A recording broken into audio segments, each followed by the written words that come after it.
Dobrodošli u novi video. To je recap druge runde Croatian Drift Challenge ove godine. Bili smo u Željavi, vozili smo na najbolji stazi ikada na prostorima bivše Juge. To je skoro pa najbolji mogući layout za natjecanje, brz ulaz, relativno brza prosječna brzina, dve zoni usporavanja, dovoljno širine na sami stazi i ritem staze tako da se može voziti dobar proximity bez obzira na veću brzinu nego obično. Preživjeli smo 2 paklena dana u Željavi, svaki dan je bilo vruće, ja mislim da preko 35 stupnjeva na suncu. Bez obzira na tu vrućinu, moji auti, to je Lexus Drift Taxi i E36 su radili bez ikakvih grešaka. Tu je bila relativno visoka potrošnja guma radi starog asfalta, duge i relativno brze staze. Kad imaš stazu sa veću ulaznu brzinu, to znači da bude inicijacija vjerovatno na neki flik i to naravno uvjetuje veću potrošnju prednjih guma i kako možete vidjeti na Drift Taxiju smo došli praktički do nula profila.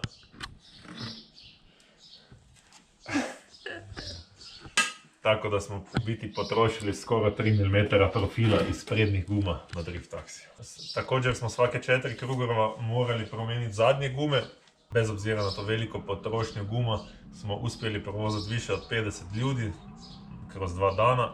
Došlo je nekih 4000 gledatelja, što je isto dobro, tako da sa svim tim je bio event uspješan. Željava je uvijek dobra jer je taj setting jednostavno unikatan, jedinstven. Tamo si ispod tog velikog brda, uvijek je sunce, uvijek je relativno brza staza i atmosfera je kao neki race force iz Fast and Furiousa.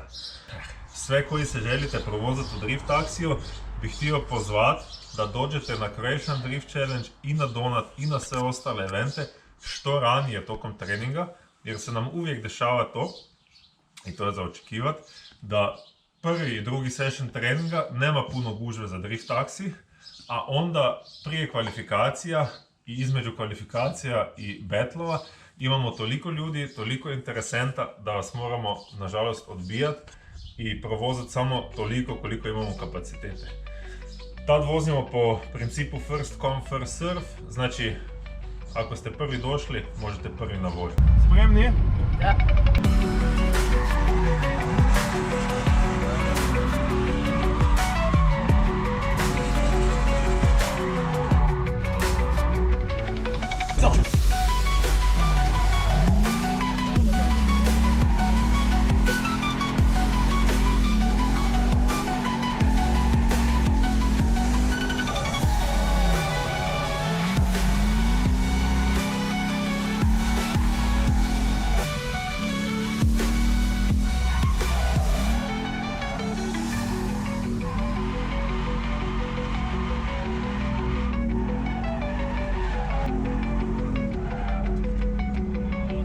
Bravo, svaki čast. Hvala. Malo da me vrati u život.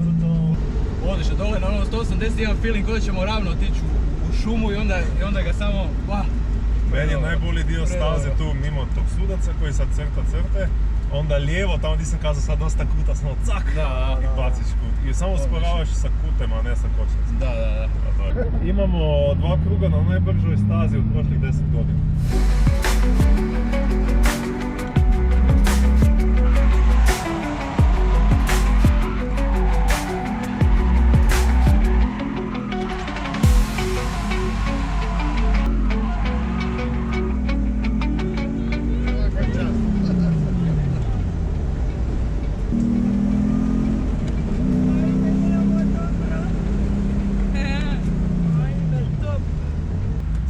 Veću želju naučiti vrtiti auto.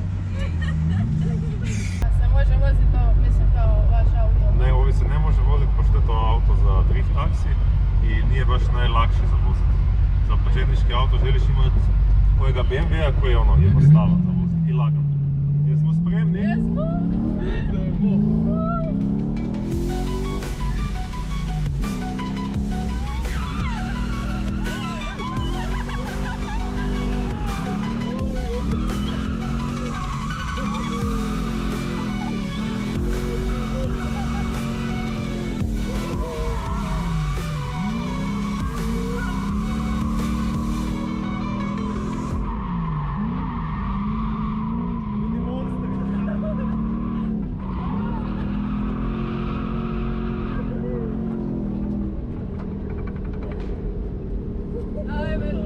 ja moram tu biti dobro. Jel sve u redu? A, čisto. Jedan džir. Subota je bila za mene i moj tim Drift Taxi Day i nešto malo treninga sa E36, a nedelja počinja sa gumi defektom na petici.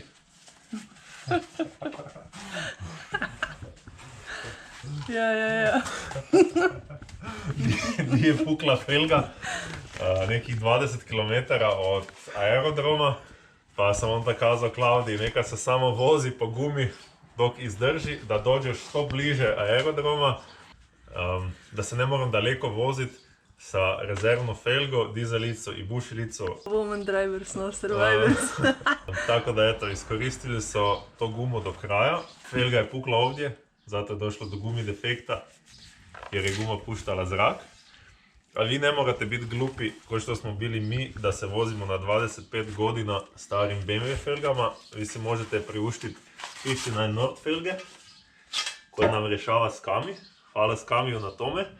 Fora tih felga je to da imaju rupe 5x120 i 5x114. To znači da može ista felga stajati na vaš japanski drift auto i na vaš BMW daily.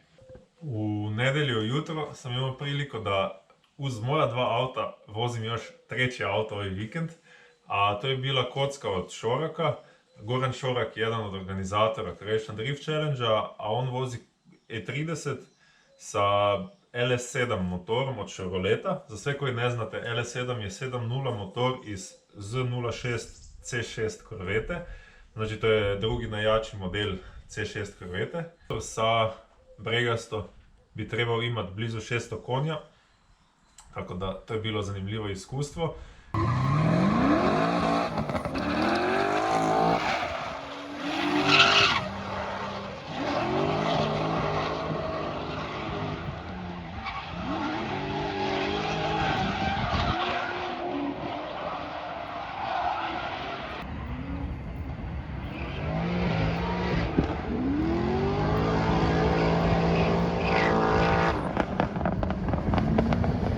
Posebno jer uz snagu motora je to tek drugi auto, tek druga kocka koju sam probao voziti, da ima iza most od E39. Znači prednji ovjes je od kocke, motor je od Chevroleta, G3 od BMW-a, a zadnji most je od petice generacije E39. Naravno me auto oduševio sa snagom i instant momentom. Na takvom autu nije nikakav problem spaliti nove 265 Westlake u 4 kruga. U tih 4 kruga sam dosta dobro ošemio auto. Probao sam i šaltet u četvrto. Četvrta bi trebala biti oko 180, ako ne možda malo više, na blokadi. Tako da definitivno je bilo zanimljivo probati još jedan auto sa puno snage, to je iznad 500 konja, koji za šalo vrti 265 gume i može vrtiti čak četvrtu brzinu, što možete vidjeti u ovom klipu. Zapravo toliko dobro vrti kotače da sam zadnji četvrti krug morao odustati od drifta u zadnjem zavoju jer se u kabini skupilo toliko dima da jednostavno nisam vidio di vozim.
Nije u redu. A? Ovo nije u redu. Ja. Ne. Tamo prije Inera sam šaltao četvrto i provrti četvrto, tako da zanimljivo. Dobro je, dobro. Uglavnom, hvala Goranu na krugovima, bilo mi je u čast voziti auto i jedva čekam složiti svoj i probat ga, istestirat ga i pojaviti se na natjecanju više konkurentan nego što sam sad. Na treningu se pokazao deficit mog auta, to je deficit snage. Potrebno je bilo promijeniti nešto postavka na setupu, tako da sam do neke mjere smanjio grip u autu i ponovno našao balans da auto ne bi gubio prednog gripa kad idem nazad na gas. Uglavnom tu se auto pokazao, barem po štoparici, da je sigurno u top 8 najbržih na stazi. Tako da to je u redu za auto sa samo 300 konja.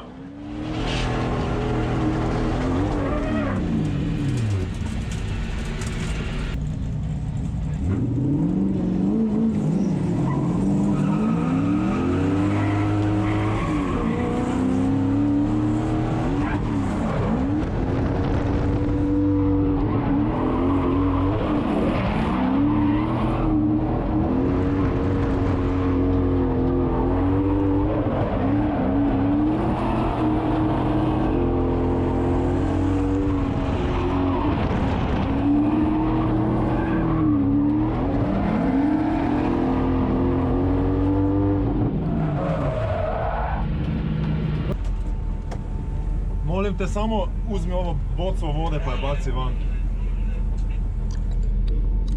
Jer su mi je pustili u auto, hvala ti. Ajde. Mogu?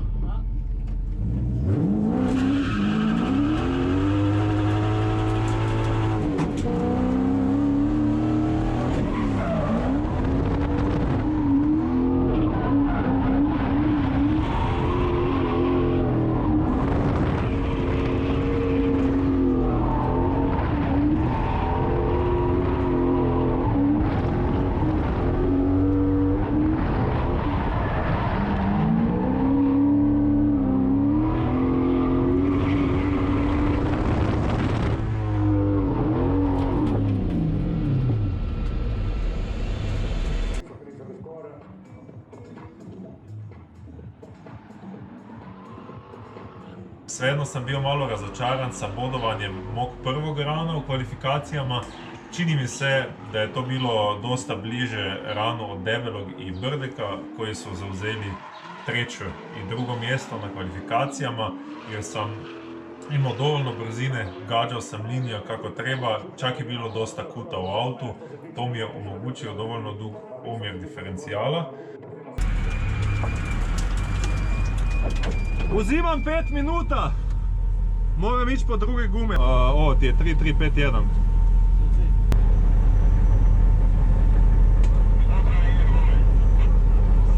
Samo ima kaži to.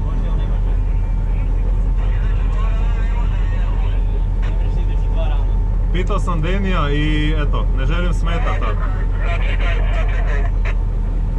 Neka provjeri. To je točno. 3351. Tu je inače Haks pravilnik, ali pitao sam Denija, kaže identičan je. Promjena guma. Mogući, samo uz pozivanje 5 minuta. Pozivam 5 minuta, promjena guma.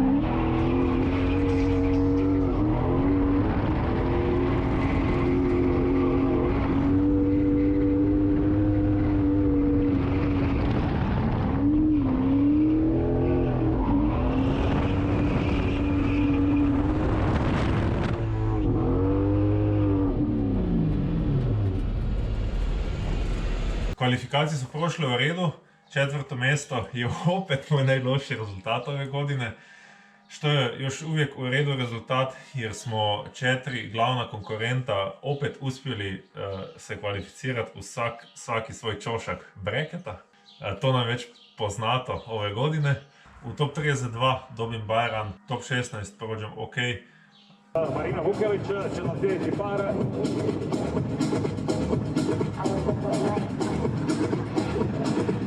Toyotina V8 kod Jankovića.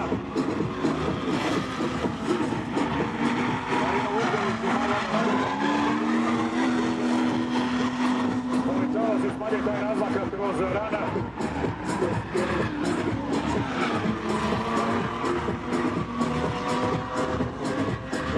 Krasno, precizno. Da vidimo sada uzvratnu borbu.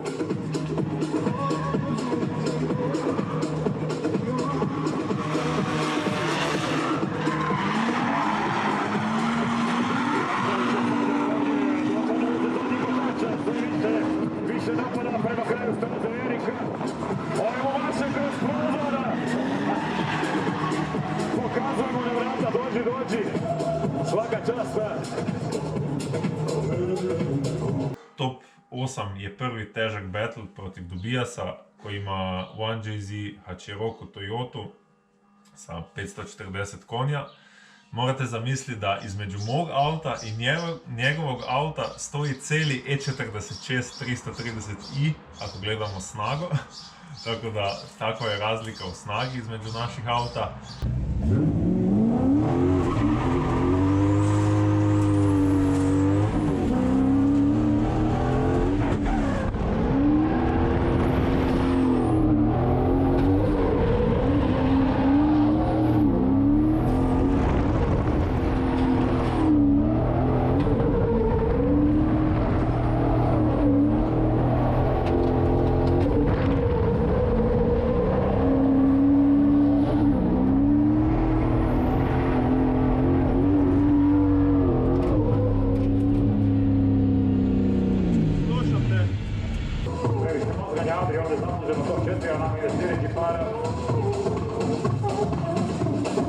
Malo Toyota fajte JDM-a, jedan u ruku BMW-a, jedan u Hačiju, Erik Jankovića, Luka se dobija stvar.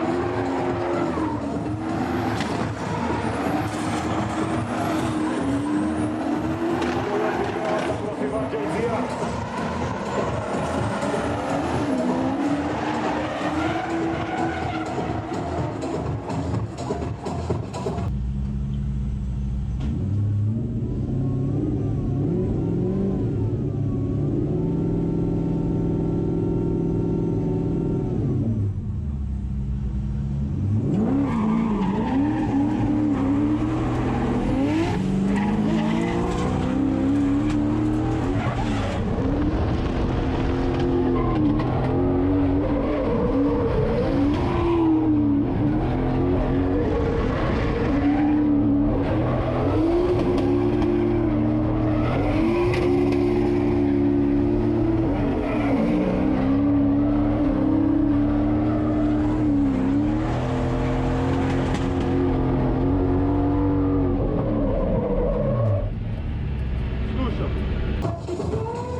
Pljesak za obojicu bez obzira. Opet ja i opet komandat.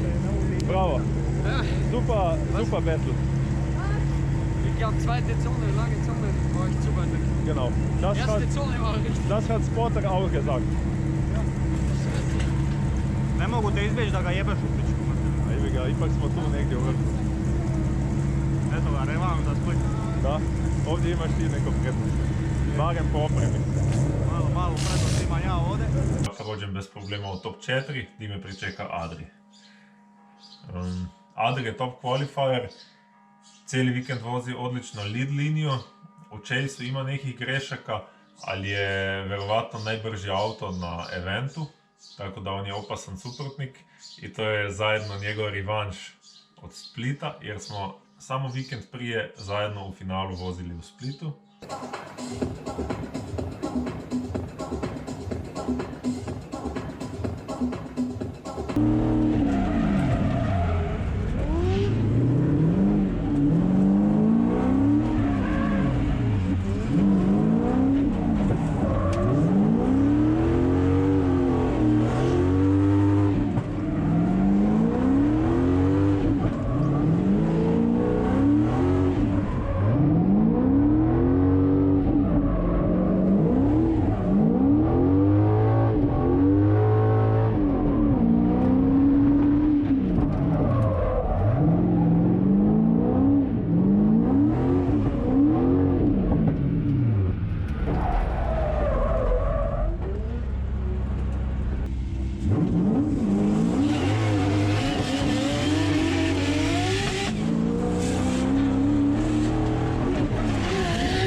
u Chaseu i odmah kreće žestoko, pogledajte samo kako su bok u bolu zbog već u prvoj četvrtini staze.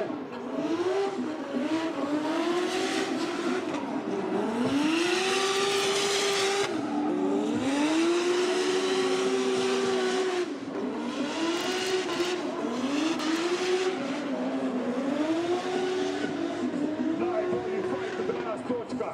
Bez obzira šta suci rekli do sada, najbolji fight danas Adri i Janković.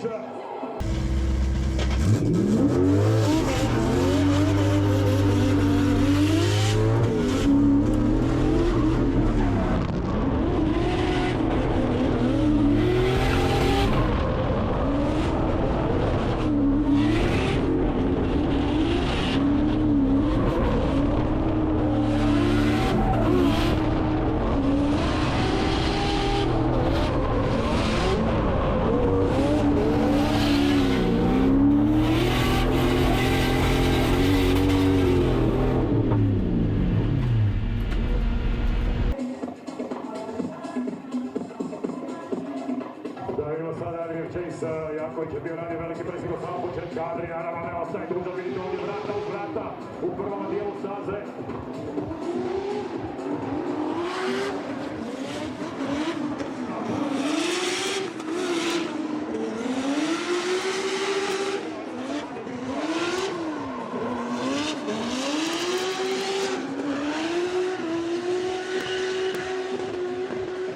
Nemam pojma, jedna od onih prilika kad je definitivno drago da nisam da sudac ovdje.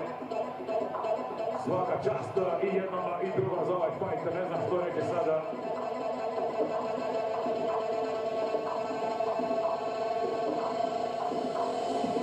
Sjajni obojica, hvala i za ovu predstavu, a mi čekamo presudu.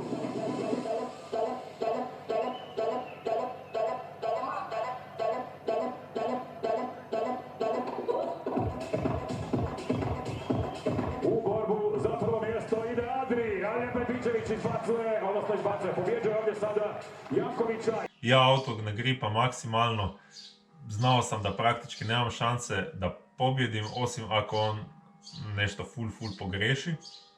To se nažalost nije desilo. Mene je čak ravnalo u Chaseu, jer je bio auto toliko nagripan da jednostavno nije provrtilo kotača. Uglavnom, clean pobjeda za njega.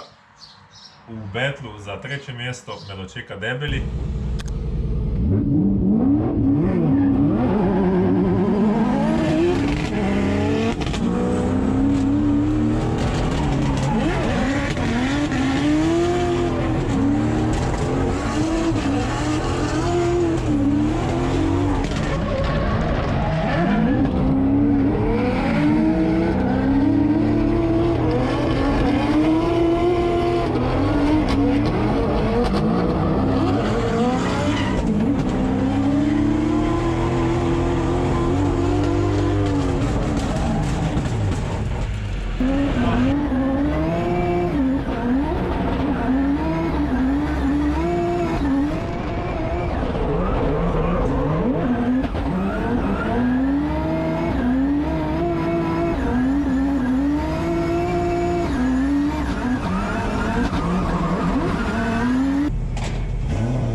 Evo na dakle uzrasnoj borbi, Jankovićeva veoma sam nešto slabiji od Debelovog Nisana, ali neće moći pobjeći, ali morat će to da precizno na liniju gledati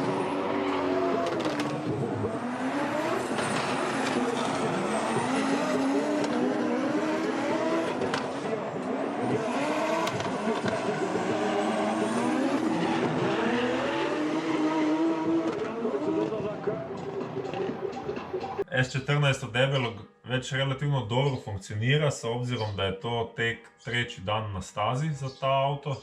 Auto mu je poznat. Auto je malo sporiji od Adrijevog. Znam da ima neke probleme sa kočnicama, da je to kvačilo jako tvrdo, ali svejedno debel je to dobro u šemi, on je iskusan vozač i pokazao se konkurentan na treningu. Naravno se pokazao i konkurentan u battlovima jer je došao do borbe za 3. mjesto. Tu u biti on prvi lida pošto je 3. qualifier i nakon prve velike zone overshoota outer clip, onda ne stiže dobro na drugi outer i ja tu napravim najveću grešku i ta greška nije karakteristična za moj stil vožnje jer sam jednostavno pustio debelom da poflouta daleko mimo klipa ako je ovdje klip, a ja sam vukao ručno kao debil. Trebao sam jednostavno ostati na gasu, ići sa njim di god ide. Ako bi izašao iz staze, ako bi ga izvrtilo, jebi ga. Ja sam ne znam zašto tu išao na safe spiku i kad je on produžio mimo klipa gdje bi već trebao ići preko staze, sam ja odlučio vući ručno. A radi gripa u mom autu, nakon tranzicije nisam mogao doći na sljedeći outer clip na drugoj strani staze. Tu smanjim kut, falim 2 outer klipa, onda se mu dobro priključim u veliku zonu nakon inera. Sad zanimljiva stvar je to da kad se okrenemo, ja lidam on chase-a, ja ne overshootam tog outera i on napravi isto greško da fali taj jedan outer i drugi outer iza mene, također smanji kut, još me u drugi veliki zoni ne isprati sa full dobrim proximitima. Na samom eventu i kad sam pogledao onboard prije dodjele pehara, mi se čini ok, ja sam tu napravio grešku u chase-u, pustio sam mu razmaka, nisam išao all in što se tiče proximitija, bez obzira na to da sam imao brzine i gripa u autu, da bi ga mogao ispratiti još bolje, kao ok, ja gubim. A kasnije kad sam vidio livestream i drone footage i onboarde sa njegove strane, mi je postalo čudno zašto su tu odsudili za njega. Obojica u chase-u falimo prvu zonu u smislu da popunimo samo pola prve zone kad smo u chase-u. Obojica smo falili outer i outer. Recimo moj proximity u chase-u je bio bolji u veliki zoni, a njegov proximity u chase-u je bio bolji na zadnjem desnom zavoju. Tako da tu su očito presudile neke nijanse za koji bod 2-3.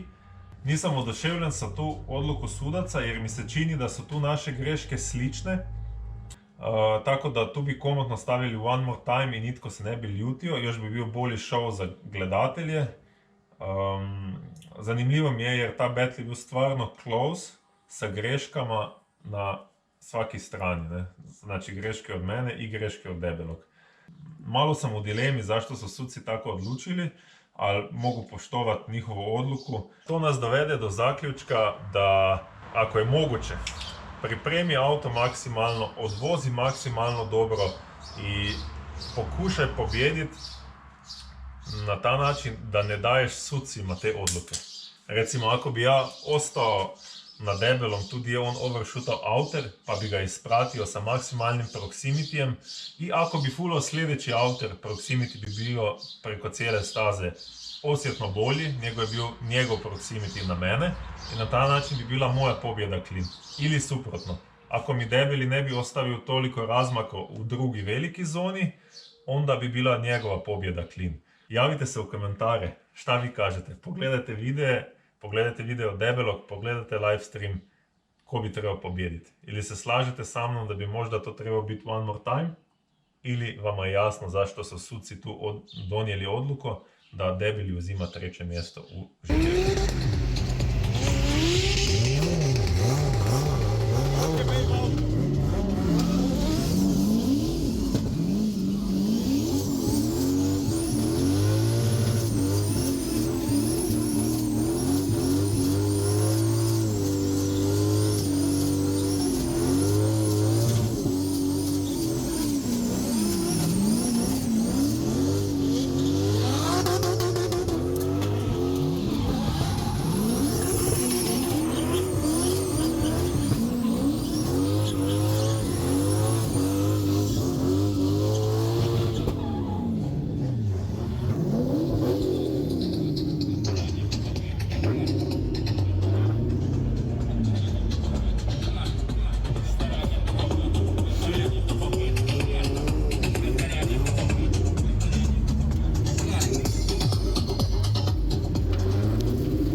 mjesto borili su se Debeli i Janković, a iz tog fajta pobjednik je, dakle, treće mjesto uzima nam Nikola Ilić Debeli. Aha, četvrto sam, pa automatski, ako je ovaj treći, znamo da je četvrti, onda je Janković.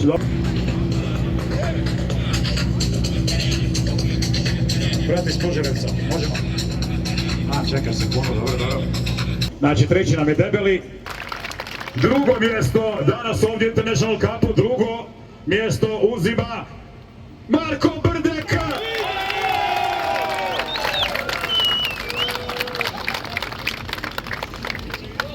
Što znači da treća kruna za redom, dame i gospodo, pobjednik International Cupa oba dana ovdje na Željavi, Adrian Petričević.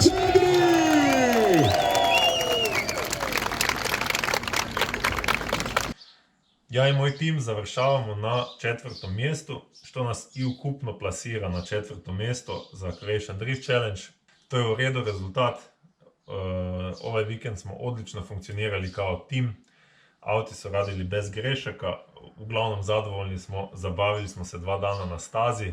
Naravno može i bolje, ali bit će bolje sa novim autom i na sljedećim eventima. Čekaj, nismo još gotovi. Iznad Željave je veliko brdo. Kao što sam napomenuo već prije, mi smo odlučili ostati blizu Željave još sljedeći dan, na ponedjeljak, i pouspjeli smo se na 1670 metara visoko brdo. Zove se Gola Pleševica. Znači, plešasta je kao... Pošto ovdje dolazi nevreme sa strane Bosne prema Hrvatski i suprotno. Gore je takozvani objekt Gola Plješevica, radarska baza iz dobe Jugoslavije. Ta baza je više manje podzemno, to je u biti bunker sa tunelima, sa prostorima za radare, agregatima i tako dalje.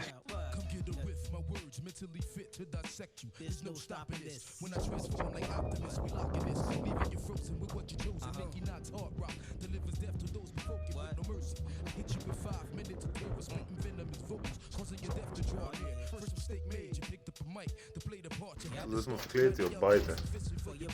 To je ta glavna nastanitev je bila tu. Ja.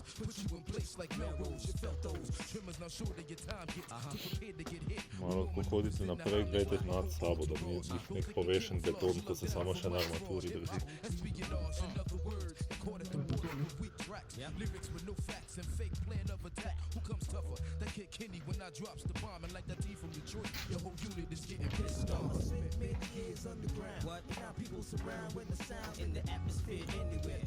Pa se bo razsudil se že. Imeli en komad ventila, ne? So pa imeli en komad ventila. Še vedno tako kvalitetno delali stvari, se damo še vedno se odpreti pa zapreti.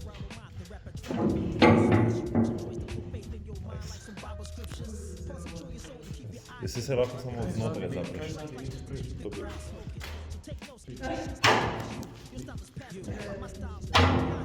Garantiram, da je prazno.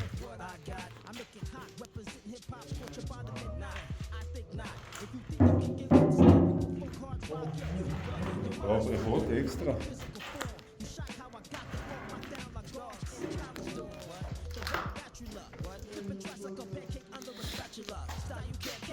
Nice.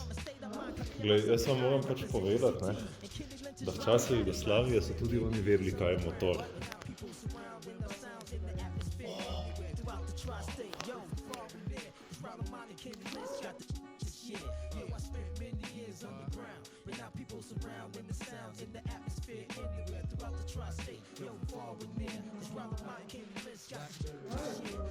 Strojnica je to.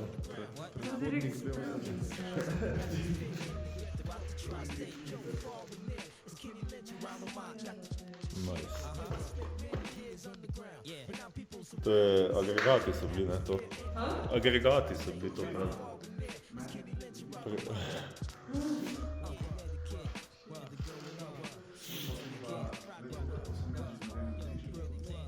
Aha. Vodna pumpa, still good, ne?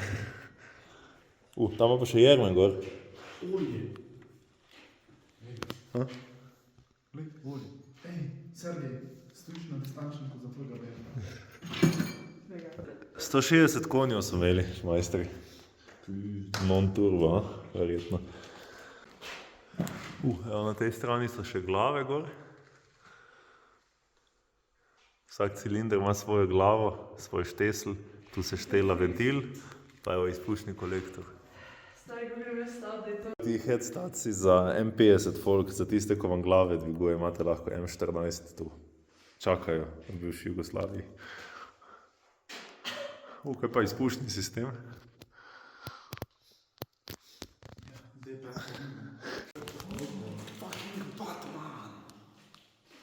Where is Batman? Ej, kavči so kle, stari, kaj lahko kidamo?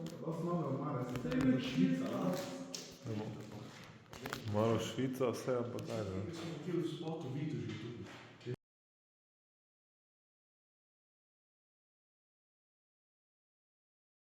Moje moramo pičiti ven, ker če ne se bomo vsi prehladili. Ja, ti to je G.